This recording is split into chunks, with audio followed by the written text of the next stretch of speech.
kuki mvuga agaproti ubutaka.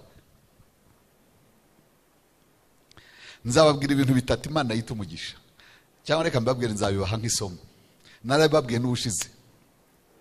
Icya mbere Imana yita umugisha ni ukubaho kwayo, kuko niko kubyara imigisha yose.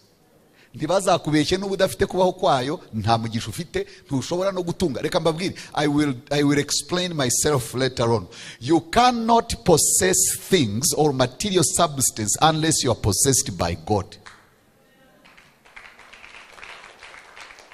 Ntushobora gutunga ibintu bifatika Imana itagutunze.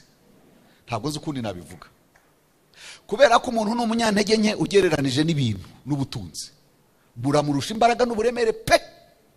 Iyo udatunzwe n'Imana, aho Imana yica ari gutunga ngo ikuyobore ikwifuriza neza, buraza bukahicara. Iyo bwahageze rero ntabwo ubutunzi buzi kuba shebuja w'umuntu neza. Bumuraza areba, bumutera imico mibi, bumutera kurenganya abantu, bumutera ubwibone, bumutera kubura uko yifata, bumuha icyubahiro adafite, bumutera umutwe munini kandi ari gatoya. Pride, arrogance, kuyoberwa uko yifata rwose. Hari abantu bakize ngo bayoberwe uko yifata, akagenda tuka abantu mu nzira ngo yarakize.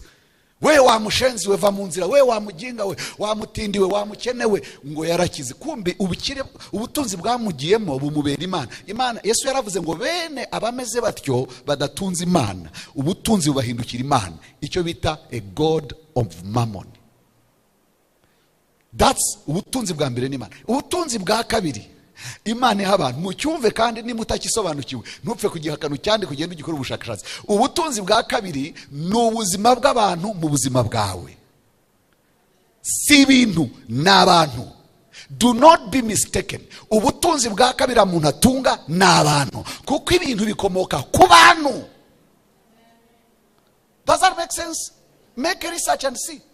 Ubutunzi bwa gatatu umuntu atunga, Imana itanga umutungo, ni ubutaka. Land.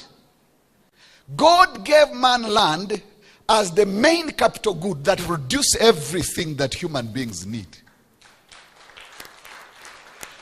Muri gahunda y'Imana n'ahantu hari amafaranga n'ururimi rw'abantu. I hope you didn't miss out. Umuntu wese ubonye ibipapuro rero byitwa amafaranga agomba kubivunjamo ibyo bintu bitatu.